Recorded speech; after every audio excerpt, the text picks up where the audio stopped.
welcome in. It is a Christmas week edition of the program. Santa Louie with you, Louie Claus, if you will. Louie Claus? We'll go with Louie Claus. Louie Claus alongside Sean Collins. Thanks so much for hanging out with us here on this edition of BloodHorse Monday.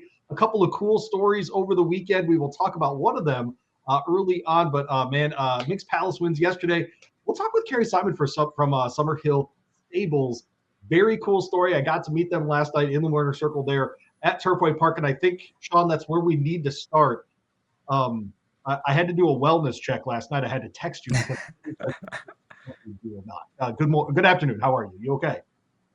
Yes, I am okay. I am in Michigan right now, so I was at Turfway 10 hours early on the day they were supposed to run the real day, yes. synthetic championships, and then they ended up getting pushed back until after I was already starting to move around for the holidays. So yeah, I was experiencing some big FOMO yesterday, seeing you and our good friend Jenny Reese down there getting the job done. Shout out to Jenny Reese, by the way. A month removed from knee surgery, she's out there getting the quotes. Pretty much, it seemed like being one of the few media people that was on site, getting comments from the winning connections at the synthetic championships. You and I are both very good friends with Jenny Reese, so shout out to Jenny Reese for putting in the effort, coming back off 1 month layoff off a knee surgery. Can you believe that? My toes were legitimately frozen last night, and that woman's just out there, got her cane, just balling out of control. The cane's more if I get tired, Louie. Jenny told me as part of the rehab process. But no, it was a fun night for sure. That set of races has really turned into, frankly, we saw Michael Banahan up there, friend of this show, with Encino winning in the Prairie Bayou. I was thinking about this last night. I think of the Prairie Bayou as the race on that card for whatever reason that might be. I think it's just the one I affiliate with this time of year up there at Turfway Park. But even he said it. He said it's nice that these kinds of horses can run for this kind of money. And I thought that was an interesting way for him to put that. And it's something I've talked a lot about. If people are interested, on Fridays on 6 o'clock on ESPN Louisville, I have a show called the Kentucky Racing Spotlight. And I've opened many of those shows this year because we get back into the Turfway thing. How important is the synthetic thing going to be going forward between Belmont and Turfway? Eventually at Santa Anita, I got to imagine they're going to use that training course to do more things. And so obviously we've seen it at Gulfstream and Woodbine, other places, how important that's going to be moving forward. But yeah, a lot of smiling faces yesterday, including the connections to Mink's Palace, who we'll talk with next.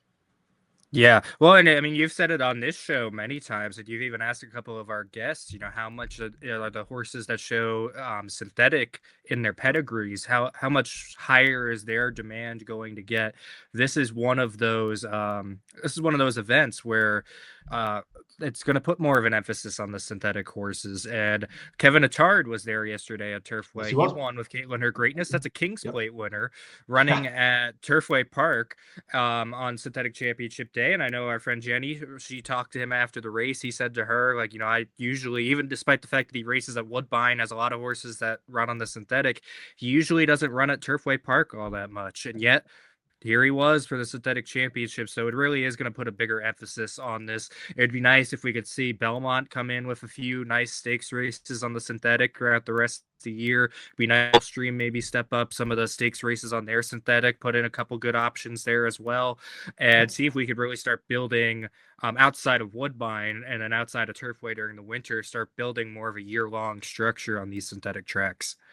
I agree with you. I think it could be a lot of fun, frankly, and traveling place to place is one of the things we love about the Triple Crown. Why couldn't we do that with more things, whether it's Louisville, Miami, and New York? I'm fine with all of it, frankly. I think that would be a fun Florence, not Louisville, Florence. Or Florence, excuse me. What am I? It's a Florence, bad job by me. Come on now. I think this hat's a little too tight, but yes. It's squeezing all the blood out of your brain right now. Good old Louie Claus. Louie Claus, not so good. That's exactly right. We did have a pair of Derby preps and an Oaks prep over the weekend. The Gunrunner sees Chip Honcho win. I think one of the more likely types, Sean, coming out of that one. As Mustin trains, Paco Lopez, who has rediscovered his form down there in New Orleans, rides this one. Another Connect colt. We're seeing those Connect colts all over the place. I didn't see anything here to not be excited moving forward. I did. Okay. Yeah. I don't know. I came out of the race feeling a little underwhelmed, and I don't really know why. I think it seemed like he himself maybe should have, I felt like gotten up there a little earlier. I felt like they came. I don't know what the actual timing was at the end, but it looked like they were coming home kind of slow. They were. I was expecting more of a kick from Liberty National. I was expecting more from, as they were coming. I don't know. I just, coming out of the race after watching it, I just felt a little underwhelmed as far as what this shows us for the future. Now, you can't fault Chip Honcho. He ended up winning, and so he got his 10 points, and he's got that victory under his belt. We know Steve Asmussen has used this trail before and used the gun runner to launch Epicenter and Track Phantom into Exactly being right. big Yep. parts of this Louisiana circuit. Neither one of them missed a single one of these prep races down there. So that gives me confidence. The fact that it's Steve Asmussen in his corner, the fact that we know that Steve can take a horse through this trail in Louisiana and have success with them. I don't know. I felt I came out of the race feeling a little underwhelmed. Maybe that's just because I did come in with some fairly high expectations on Liberty National after seeing his debut, or not his debut, but his maiden win at Churchill a few weeks ago. Honestly, I was more impressed with Liberty National's maiden win than I was Chip Honcho's maiden win at Churchill. But Chip Honcho got the better of Liberty National, so maybe that plays into my opinion here a little bit. But I'm sure we can all clip this when Chip Honcho wins the Kentucky Derby in a couple months, me saying that I wasn't impressed. But I came out of it feeling a little underwhelmed on what we saw, and I think moving into the LeCompte Stakes next month, I'm going to be looking for some of the new shooters in that race. Hit Parade wins the Oaks Prep, the untappable, down at Fairgrounds, about a head ahead of Love Your Neighbor, who finishes right behind. Louis Sias rides for Brad Cox here, and this was a considerably faster race, especially at the end. Sean, any more impressed with her?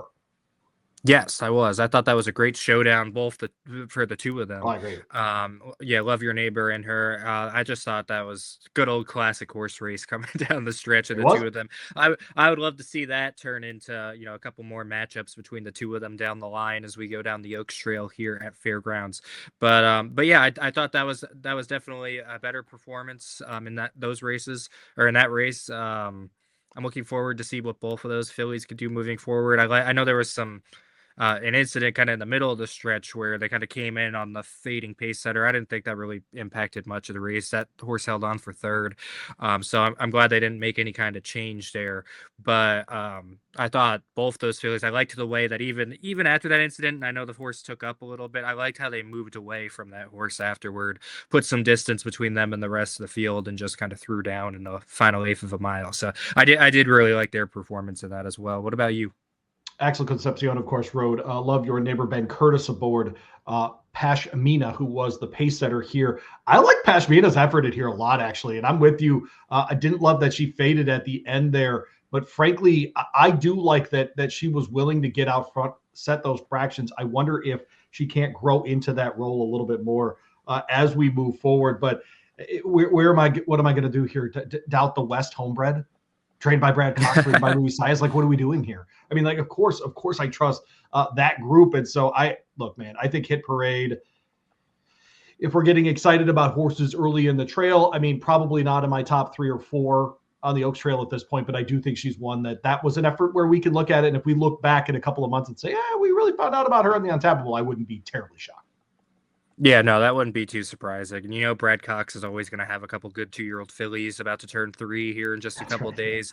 He always seems like he's loaded, and he's a big threat down there, especially on the Louisiana circuit as we're leading into the Kentucky Oaks. So definitely this is one to throw on the watch list for sure. Chip Honcho and Hit Parade winners at FG NOLA, as the kids call it. The winner at Remington Park in a race called the Springboard Mile was a Calbred named Express Kid. Now let's give this a little bit of credit here as far as the breeding, because this is a son of Bodie Express. This is a street sense mare, so it's not as though this is a, oh gosh, where did this horse come from kind of a breeding job here, Sean. This is no California Chrome. This is not California Chrome, but this is still a $71 winner. What do we make in the Springboard Mile? This is a race that has a really mixed history. Sometimes we get really nice winners out of this race. Sometimes we don't. What do you make of the Springboard Mile this year? I liked the performance personally coming I out of the agree. 12.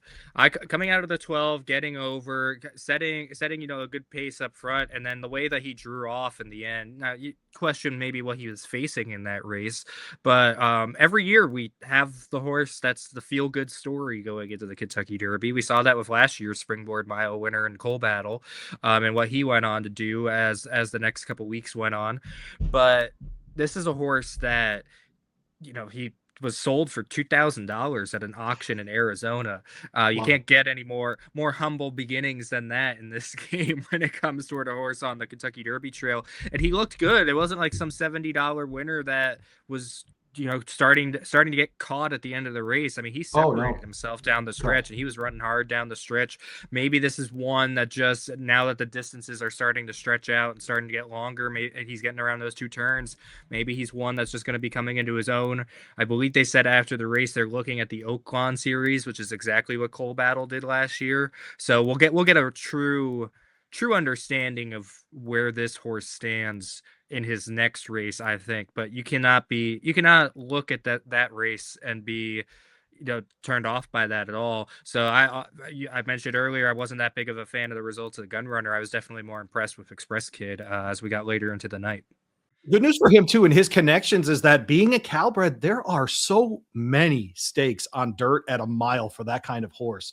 Frankly, regardless of the time of year. So I'm with you. Try the Derby Trail. Got to go to Oaklawn. Got to try those things out. Not going to fight that part at all. But man, the ability to fall back on stakes at Santa Anita, Del Mar, at Los Al, etc. There's such a plethora of races for a horse like this. Look, I think they've got one here that can make a lot of money, be in conversations for big checks for a long time. So it's really an interesting winner. But frankly, this horse is now 3 for 5. It's not like you said, it's not, $71 winner, sure, but it's not as though this isn't a horse that hasn't shown some form before.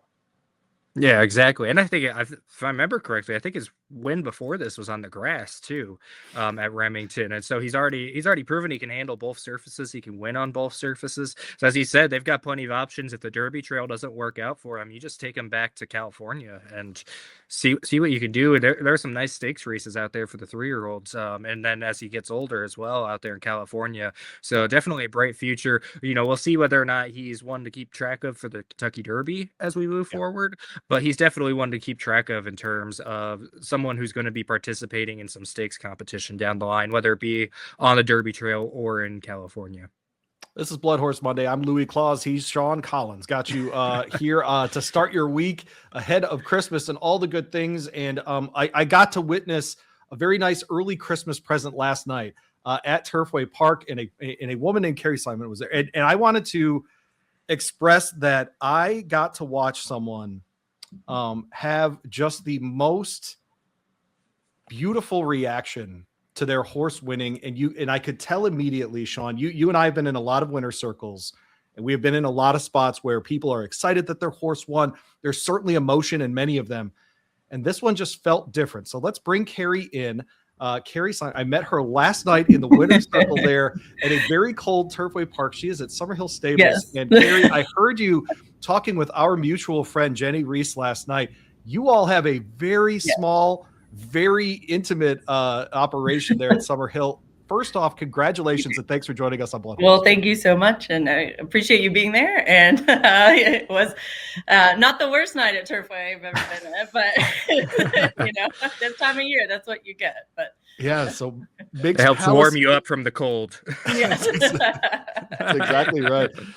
Let's just talk about the race last night to start. Mink's Palace is a little off the pace. You have to a quick jockey change, unfortunately, because Edgar's not available. Walter Rodriguez jumps aboard. Perfect ride, frankly. What were you thinking of the stretch? That she could do it. I mean, this is exactly how she likes to set up for a race, and she has such a great stride on her. She's just a tough filly, very opinionated, and she thinks she can do it. So why not?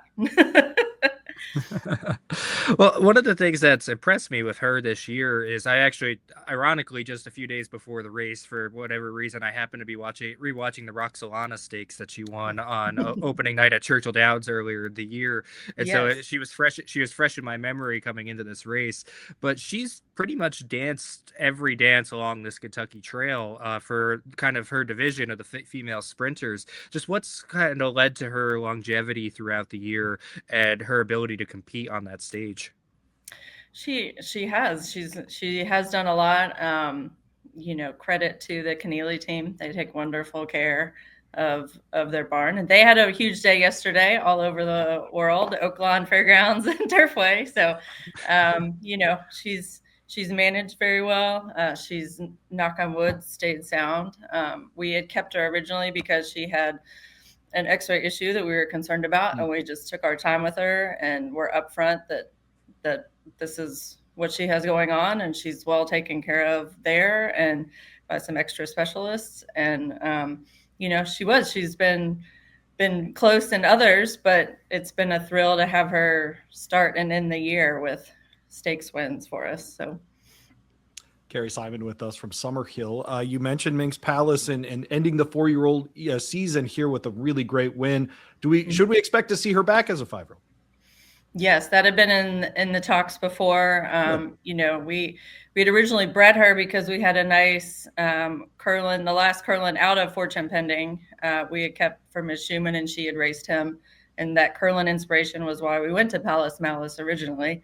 So looking at her with the Scat Daddy Curlin, we're just hoping, that was one of her best speed ratings, and hopefully her 5-year-old year will be better. So she's getting. We got her some peppermints this morning. Good hello. But she will be back at the farm later this week for a well-deserved rest. And yeah, it'll be a fun adventure to see what she can do going into next year. For a horse like her, I know she's been running kind of mostly on dirt, but with these synthetic championships, that this was the second year where they kind of collected these 4 races into this one big event. Just how big of a deal is that, especially for you guys being kind of a smaller ownership team, a smaller breeding operation? Just How big of a deal has the synthetic championships become for organizations like yours? Well, it's wonderful. I mean, you could probably see, we had sent her to Oaklawn at the end of last year, the same weekend. And for some reason, she didn't like going down there. So, her dam had been out in California and placed on all 3 surfaces. And when this came up, she's over at Keeneland and training. So she's been on the training track, and Jordan, who's been on her, had full confidence that she could do this. So, which is great. So, everybody had confidence that as long as she got there, and sometimes she's in her head a little bit and can get knocked off her game, like her last race. But if her head's in the right spot and she gets a good trip, then she's a very capable filly. So Cary Simon with us here on BloodHorse Monday. She is from Summerhill Stables. You keep saying we, and I would love to know about the we. Can you kind of describe the operation there at Summerhill? Because some of the numbers you said last night, those kinds of numbers don't generally lead to synthetic championships. And so I have to ask, what's going on at Summerhill? Is this a family operation? What are you guys doing over there? Yes. We're on a farm it's been in the family since the late 1800s. I think it got a little mixed up last night, but my mom did turn it into thoroughbreds. She was just a horse girl growing up. Credit to her. She broke yearlings for Hamburg. She rode Aunt Patsy, who people in Lexington still talk about as a wonderful hunter. She won a quarter horse world championship. So needless to say, she was great. And that's how she met Ms. Schumann with Grossman. And in the late 60s, they joined forces, and Ms. Schumann just wanted her mares at a small farm where everything was known about every horse. And so they had a great relationship until, unfortunately, Ms. Schumann passed away. But it's amazing to have a 50-year relationship in that respect. So Ms. Schumann kept usually about 12 brood mares in Kentucky. And then we had other clients as well, kind of in and out, a little bit of partnerships with other people. But right at the end of Ms. Schumann's time here, Riley McDonald picked out a mare that we went in with our neighbor named Midnight Visit. She's also known as the Grand Dam of Awake at Midnight. And so that was a fun family, and that kind of changed our outlook on not just taking care for other people, that we could maybe get a couple of nice mares for ourselves, which has been like amazing, obviously with her, but it's more amazing that the two that we own by ourselves are this family that was Miss Schumann's. With our same lovely neighbor, we own another mare after Midnight Visit, unfortunately passed away. And then we had kept one of Midnight Visits and raced her with Eddie. She was a street sense, and we thought maybe she had a strong attitude, but she just really liked to be second. So we've been on an adventure, you know, in that regard, and had some others in the past with people, but this has kind of been stepping up. You kind of have to alter what you do. It's a hard world just to board. And to survive and to have a farm. You know, we have 85 acres here, so it's a lot to take care of. And my husband is from Cincinnati and did not grow up around horses, but he has become part of the help, even though he has another full-time job and coaches. And we have wonderful guys here on the farm. So it really is a we, and my mom has gotten to the point where she deserves to not be out here day in and day out, but she's still, you know, in control of everything because she built it up. But we're just trying to keep it going, and my kids love it. We have a 14-year-old and 11-year-old that you saw last night. We're emotional about it, and you know, when they raise them, you know, they have the right to be that emotional about it when they've been around them every day of their lives. So yeah, there is a big we. It's a village. I mean, you could go through the whole list of people who've kind of had their hands and helped, especially in a filly like this. Yeah. Well, you mentioned there, you guys usually only breed maybe 2 mares on your own each year. So put in perspective, getting a multiple stakes winner out of that, like Mink's Palace, and just what it means to your family, to your whole operation overall.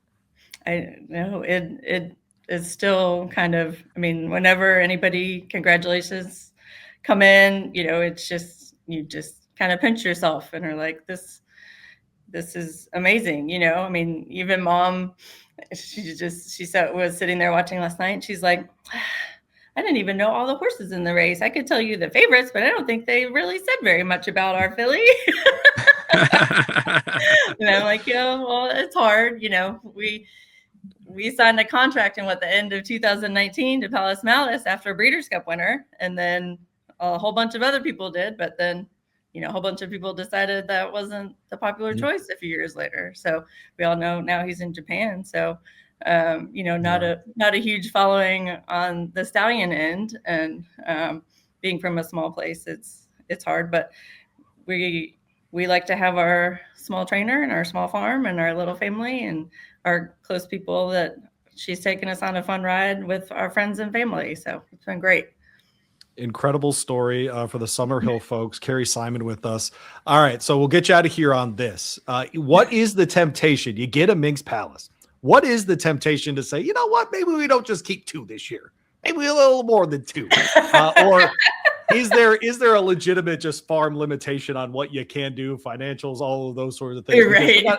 Because with Mink's Palace, I mean, you see Mink's Palace, you're like, you know, this might be fun. Maybe we need I know, right? Yeah, we could do this again, right? It's not a one-hit wonder. It's going to be going, right? And that's what she's helped us do. I mean, we had kept her partially because of the issues, but the other reason we kept her was she was the first foal of this mare that we really had we just had a lot of confidence that this mare, she didn't have the opportunity quite to do what her full expectations were with Richard Mandela. She just kept having bad luck.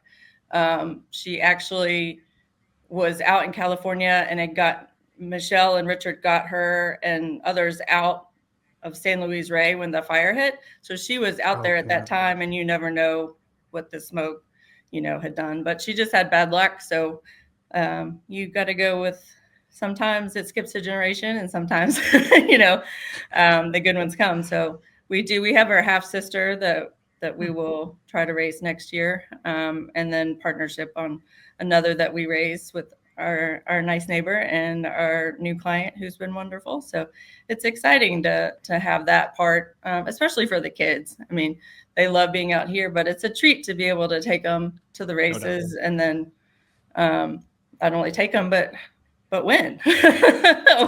So, yeah. All right. So I lied, Cary. We'll get you out of here on this. What was celebration last night? Did you just go home because you're farm folk, or did you have to, like, hey, you know what? There's a Frisch's down the street. Let's get a burger. Like, what did we do? Well, I used to live in Chicago for a while. I tried to get away from the horses for a bit because this is how I grew up.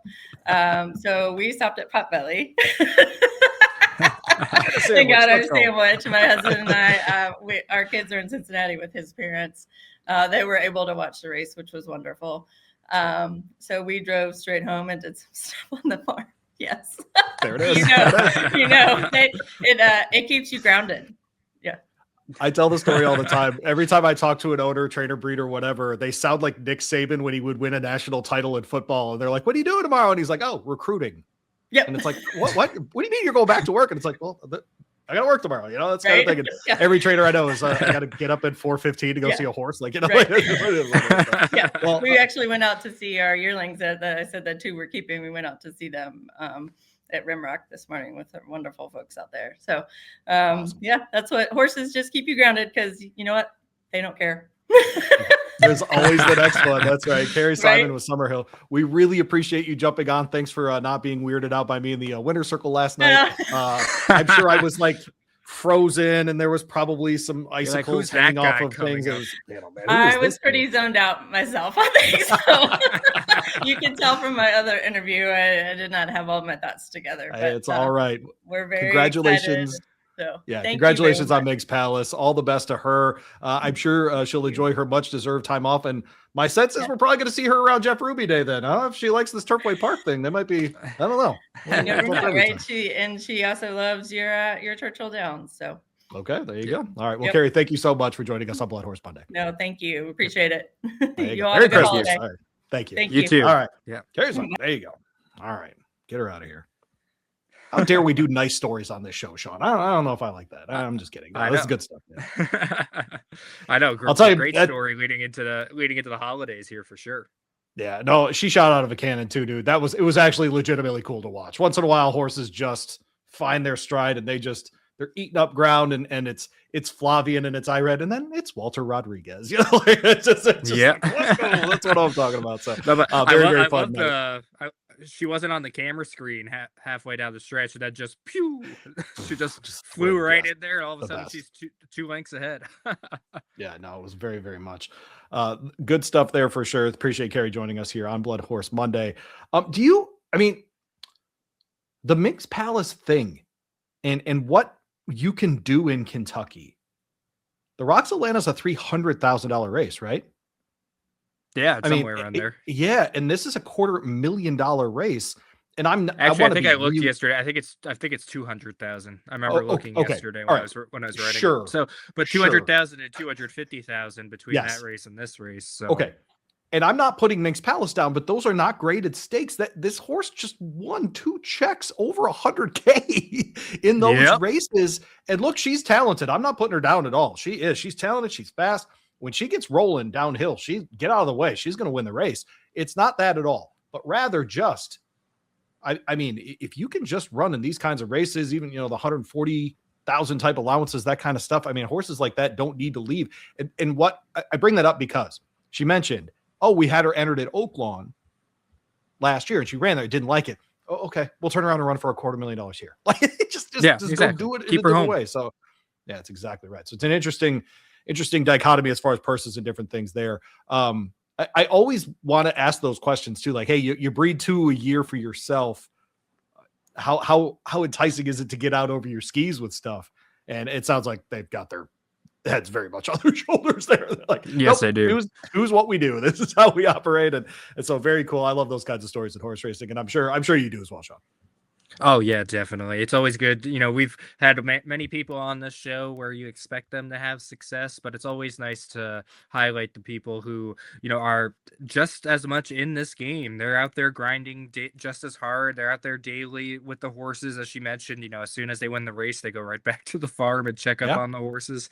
And that's for everybody in the game, no matter what level of success you're having. That's the lifestyle that everybody lives. So it's always nice when you see somebody who maybe doesn't always get the recognition every single time, like some of your major farms do, when they have multiple top horses. It's always nice to recognize when some of these smaller groups, smaller farms, when they have a nice horse, even though, as you mentioned, not a graded stakes winner, but winning these big races in Kentucky, these big checks here in Kentucky. It's always nice to give those people a little recognition, to hear their stories, and hopefully that inspires other people that are out there doing the grind on the daily basis as well, to keep at it and keep going hard at it, because you never know when that good horse is going to fall in your lap and what kind of journey they're going to take you on afterward.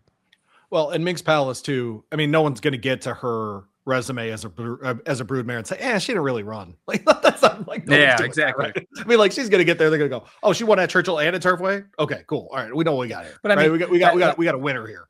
That's exactly and that's what I was asking with her whole year this year. I mean, she's been in it on the female sprint side of things here at Kentucky. She was running in the winning colors in the Chicago. Those are graded races. Vava was the winner of the Chicago this year, and last year. But so she's running against these really good horses. She's been running well. She had a couple seconds in some of those ones in the fall, at the summer and the fall at Ellis and at Churchill, and as she closes out the year here with a big win at Turfway. So she's one that really is making a name for herself on this little local circuit here of Kentucky, which is pretty lucrative to be on right now. Oh, that's exactly right. We'll be joined in a few minutes by Erin Halliwell. She's the executive director of Thoroughbred Charities of America. We'll talk with her ahead of the end of the year, some of the initiatives that they're working on there. I also think she went to a college hockey school, which means that I'm going to shove Sean out of the way for part of the conversation and talk one-on-one with Erin, because Sean doesn't know what ice hockey is. And so I'm kidding. I should word. I'm in Michigan right now. Yeah, there you go. There's an ice rink within a mile of where you are. That's right. Yeah. No, we don't like the Flyers over here. No Flyers. Oh man. All right. Well, we'll have to get into it. I'm very convinced that Erin is going to have something in common with me, and that is the college hockey. Like it's a different thing to go to a place with college hockey where it really matters than to go to these bum schools like Louisville or Kentucky or whatever. That basketball, we get it. Football, we get it. just flamethrow everybody for no reason at all. But I love the story with Mink's Palace. Really appreciate Cary jumping on with us there. If Erin is ready to go, let's go ahead and bring Erin in from Thoroughbred Charities of America. She is, in fact, their executive director. And do I have this right?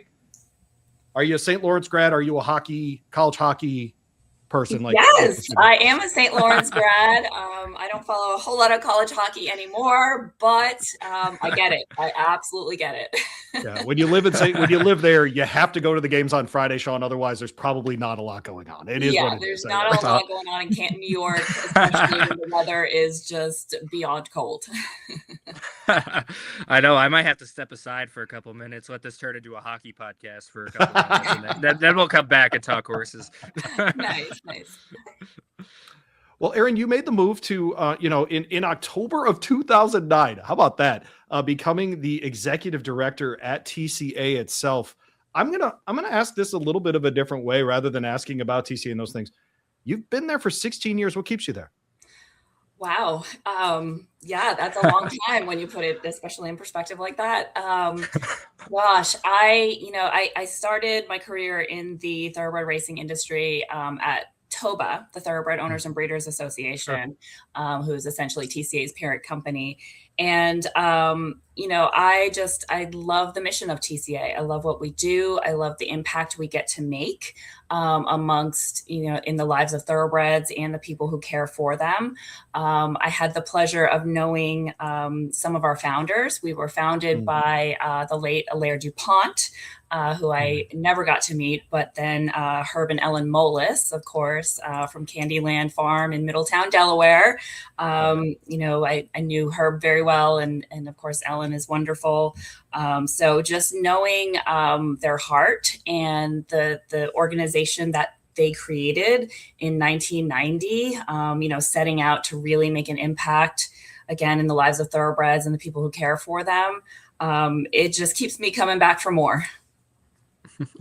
Well, take us through some of the organizations or the process of picking the organizations that you guys support. Obviously, there's a lot of thoroughbred aftercare organizations, as you mentioned. There's a few that also support the people that support the horses as well. Just what does TCA kind of all encompass? Sure. So TCA, we kind of have a unique mission statement in that we're not specifically aftercare. We're not specifically horses or people. We help all facets of our industry, really. So we were set up as a grant making organization. So our job throughout the year is to raise as much money as we possibly can through various fundraisers and events.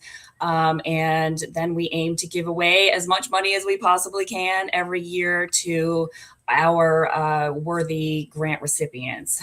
This year, we were fortunate enough to grant over $1.1 million to 98 approved organizations across our country.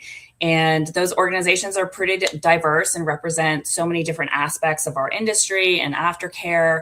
As you mentioned, the backstretch and farm employee sort of category focuses on the human aspect of our industry. And that's organizations like the Belmont Child Care Association, various racetrack chaplaincies. In Lexington, Bluegrass Farms Charities is a grant recipient, Amplify Horse Racing. Overall, I believe we had 24 backstretch and farm worker charities that received a grant from TCA this year. So, those grants help everything from health and wellness clinics to dental clinics to ESL classes, legal services, things like that. The backstretch population, it's a very unique sort of population. So they have some unique challenges that we, and a lot of these programs aim to help with. On the aftercare side, we do support kind of what you would consider maybe like a traditional aftercare organization where they're taking possession of horses, rehabbing, retraining, and rehoming.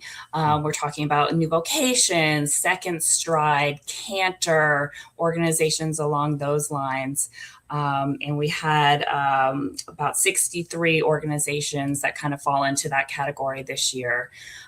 When it comes to aftercare, though, we see all sides of it, right? So in addition to helping those organizations that are actively retraining and rehoming the horses, we also support organizations that are creating a demand for thoroughbreds amongst equine enthusiasts. So these are organizations that are actively sort of marketing and educating the equine enthusiast public as to, why is it a good option to choose a thoroughbred as your next mount, right? So organizations like the Retired Racehorse Project and Take Two and the Thoroughbred Incentive Program are really doing amazing, amazing work in this space, incentivizing people to choose a thoroughbred as their next horse. So lots going on.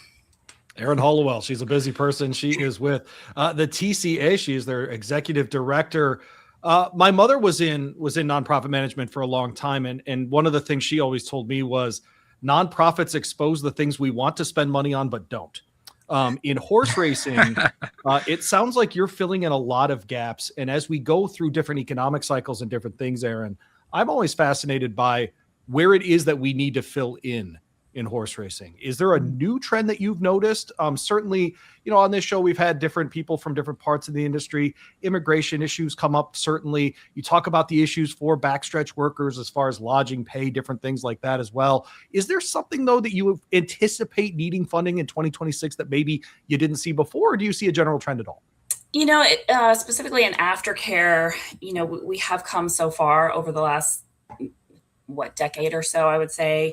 TCA started in 1990, and I think our founders recognized the need that aftercare is absolutely important and should be part of the conversation from the very beginning of obtaining your horse. And I think that has come more to the forefront, obviously, over the last many years.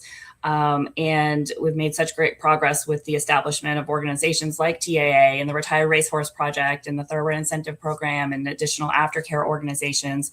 But we're not there yet. I think we do still need to do more, especially on the aftercare side, because thoroughbreds certainly need responsible aftercare once their days on the track are over. And they are the most incredible, versatile animals. Once they're done racing, they can go on and compete in a variety of different categories, from hunter jumper to dressage, Western pleasure, equine assisted therapy. We just have to give them ample opportunity to do that. And that starts with responsible aftercare, knowing when to say, you know what, this horse is no longer competitive on the racetrack. It's time to give him or her the opportunity to move into a second career. And that means retiring them sound. Or with as many minimal issues as possible anyway. So I think, kind of on the aftercare side, I would love to just see expansion of programs. Obviously, more funding is needed to sustainably retire and move on more horses into second careers as possible. Well, you mentioned the need for more funding and how you guys try to raise as much as possible. Well, coming up here in a couple of weeks is one of your biggest, if not the biggest fundraiser for you guys in your 36th annual Stallion Season Auction.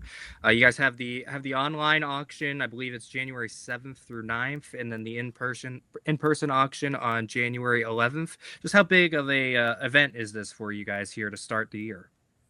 It is our largest annual fundraiser. So we start the year every year with a bang, with this fundraiser, and it's so important for us. And there's a lot of moving parts. We try to offer something for everyone, really.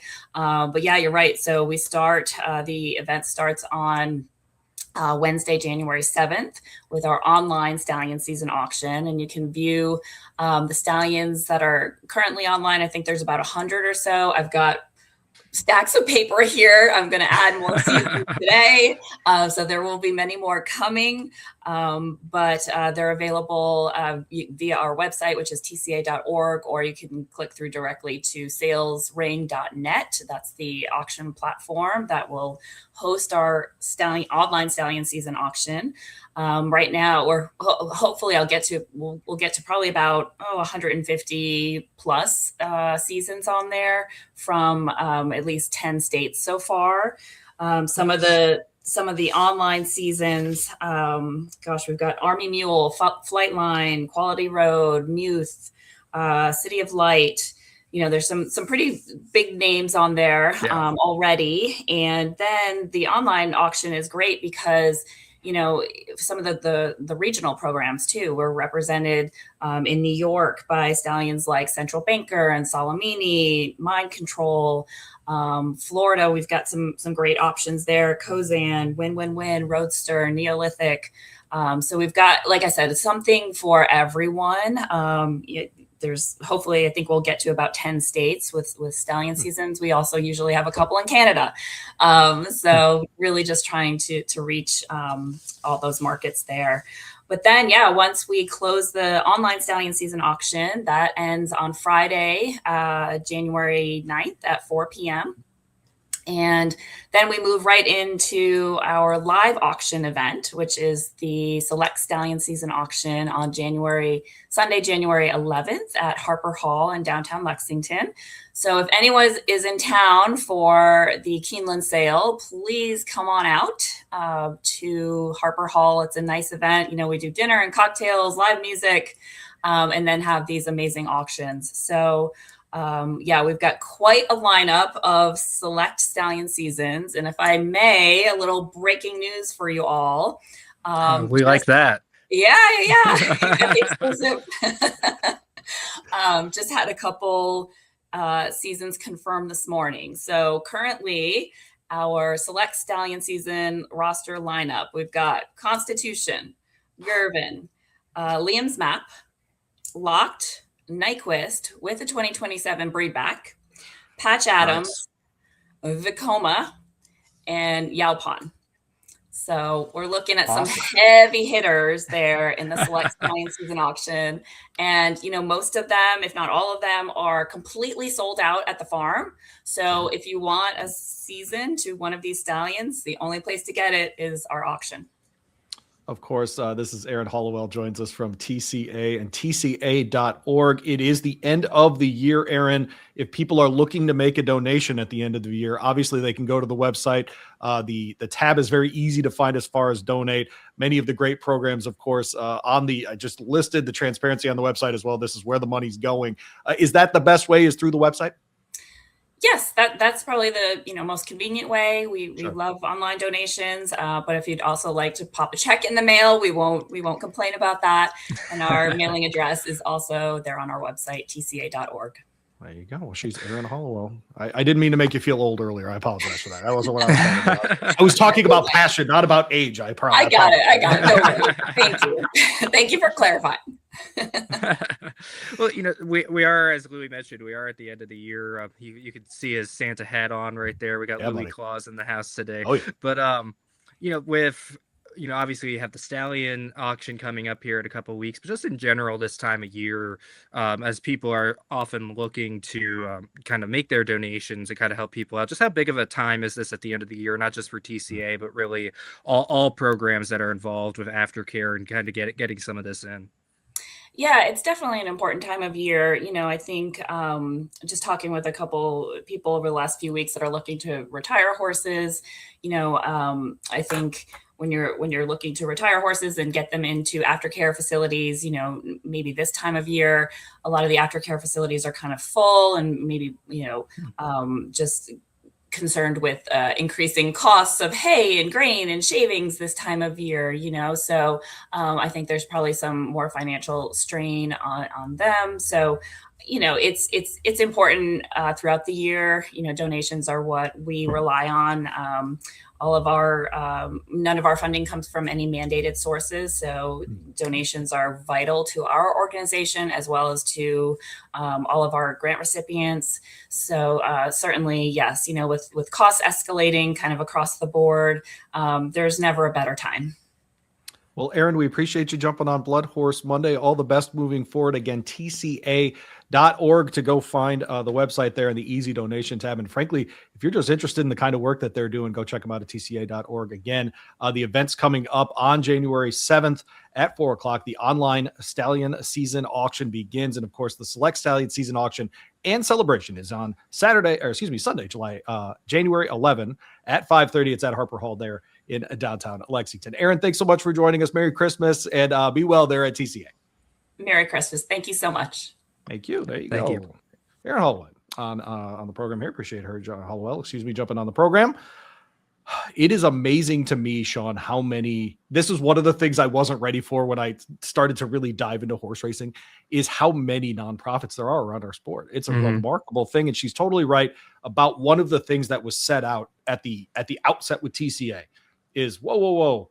We're going to ask these equine athletes to go and run. We got to have a spot for them when they're done running. Right. And that's just a basic realistic thing that in 2025, I think we take for granted as part of the verbiage of the sport, because frankly, simply put, it sounds like it just wasn't in previous eras. Yeah. And so it's nice to hear those things. It's nice to hear people like Erin working on that. Yeah, it's the most important part of horse racing is like what we do with the horses when they're done racing. Obviously we've talked quite a bit this year about stallions. Some of the top ones, we just mentioned some of the top ones Erin listed for us that they'll have available here. But at the end of the day, those stallions are a small percentage of the horses that are out there racing, where they're going to have that guaranteed second career through that direction. Maybe a little bit more on the broodmare side of things that you can do. You can have more of them kind of retire and go into breeding. There's a lot of geldings out there who need second career options. There's a lot of other horses who just, their success on the racetrack was not good enough to warrant a stallion career. And we need to make sure that those horses are also going off and living good lives as well afterwards. But then additionally, on top of that, we want to make sure that we're supporting the people that are involved with the horses, all the grooms, all the backstretch workers, all the workers at the farms, that are out out there grinding away every day to take care of these horses. We want to make sure they're supported. We had Brooke Smith on a couple weeks ago. He mentioned how important the Backside Learning Center at Churchill Downs is to him, making sure that he's giving back to the people that work hands-on with his horses and all the other horses back there.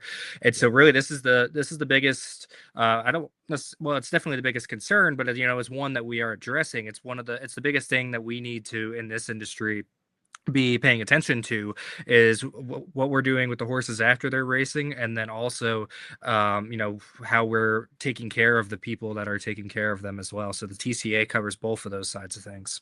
Like every good organization, you take care of your most vulnerable, right? And our most vulnerable in horse racing are equine athletes, and unfortunately they're also our backside workers. We need to take care of them for sure. And what I liked about Erin's response immediately was what you just talked about. She didn't go to, when they go to their stallion career, they go, no, she went to whatever their second career might be. If it's hunting, if it's jumping, whatever it might be, or if it's just hanging out, man, just being a horse, right? That might be the second career for many of these horses. And so I appreciate that. The conversation, I just wanted to point that out, because I don't want to ever take that for granted, that we have gotten to a point in this sport where we're doing that. We're doing the right thing more often than not. And we need to keep going. And people, it sounds like at TCA and Erin and those kinds of people are making sure we move in that direction. That's why I asked the question, hey, what are we funding next year? What's the next thing? What's this trend that's coming up? And she went straight to aftercare. And that, and I think it speaks to exactly what you were saying, is this is what we've got to be great at. If we're not, then we don't deserve to do this, frankly, if those horses don't have a place to go. So, yeah. So there you go. All right. Appreciate Erin jumping on the program. It is now time to be silly. We are going to try to put together our best attempt at Santa's reindeer based on thoroughbred animals. All right. So I don't know how this is going to go, Sean, but I will let you go first, and then we can go back and forth. First ground rule here. Are we sticking toward, this year's horses, like horses that have been relevant this year? Are we is this a historic, like, is Secretariat going to come back to life in order to pull Santa's fantastic sleigh? question. How are we doing this? Is Louie taking War Admiral first overall? No. Okay. So I think, why don't we just set a hard, since 2020. Okay. Pick your reindeer, and we'll go for 5. And let's have a conversation about your thought process, Sean, going into this. So I think part of this is distance, right?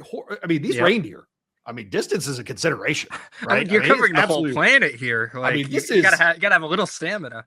We're not going 10 furlongs. We're going 15, right? We're doing the thing. Okay, go ahead. But you also got to get to these houses quickly, so you do need a little bit of speed in here as well. So all right, okay, yep. And then both of us, by the way, will also pick our Santa jockey.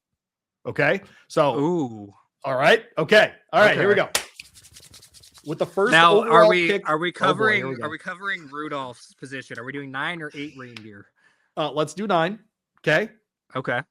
All right. Or should we? Is there an obvious Rudolph here? Is Flightline just Rudolph? Is that what we're doing here? It's got to be somebody who catches your attention to show the way. You can't show the way without catching attention, right? By you. Man, it's a good job. So I think the obvious, if we're doing since COVID, I think the obvious choice for Rudolph has to be Flightline, right? Okay. It was pretty flashy. That Pacific Classic was pretty good. Flashy, yeah. It was pretty flashy. If you want, you got to have somebody up there to lead the way. So I think you got to say Flightline's Rudolph here. Was it Firenze Fire that tried to bite Yalpone? Is Firenze Fire not since 2020 the most out there horse? Is that not the moment that we remember? Is him biting at another horse in the stretch full speed? No, nothing. Flightline, go Flightline. All right. So we got Flightline up front. But does Firenze Irad Santa because he's won the most Eclipse Awards since 2020? Hold on, I thought we were doing Santa at the end. You're jumping ahead. We got to pick 8 more reindeer here. Come on, Louie.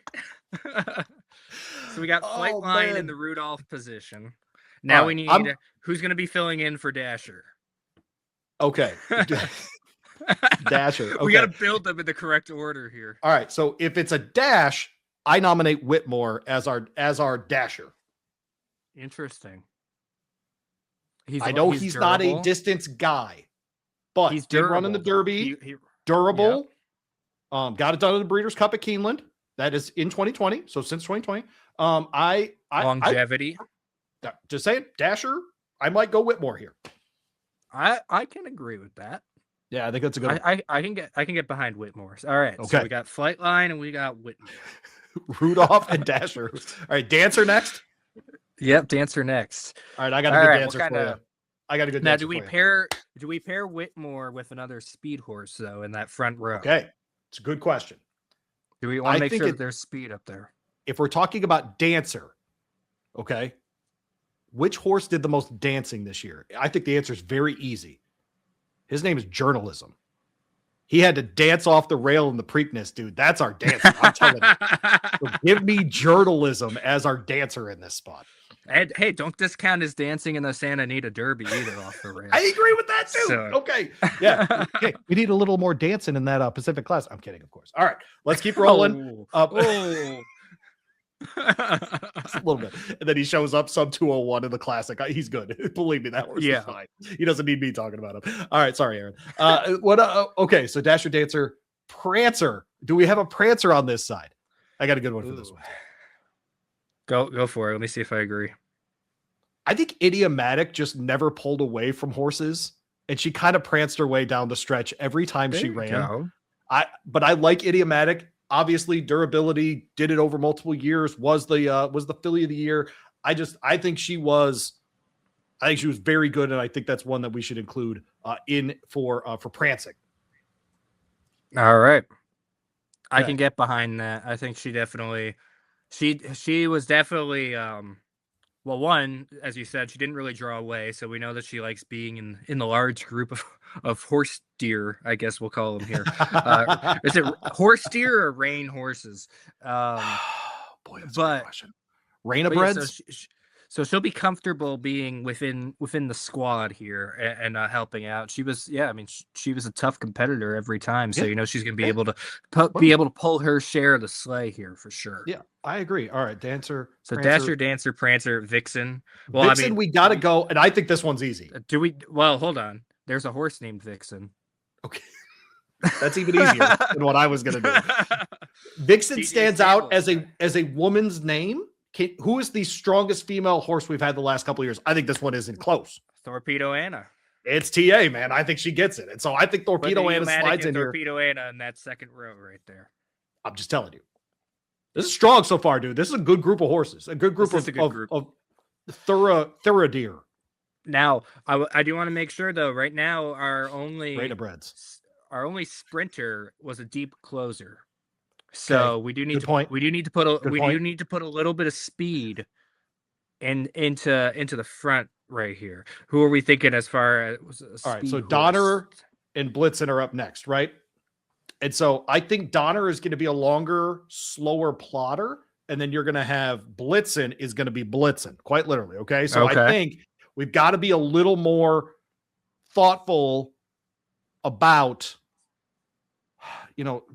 just a little bit slower. I think because of this show and because of my predictions on this show, I think Ethical Diamond makes the 9 this year.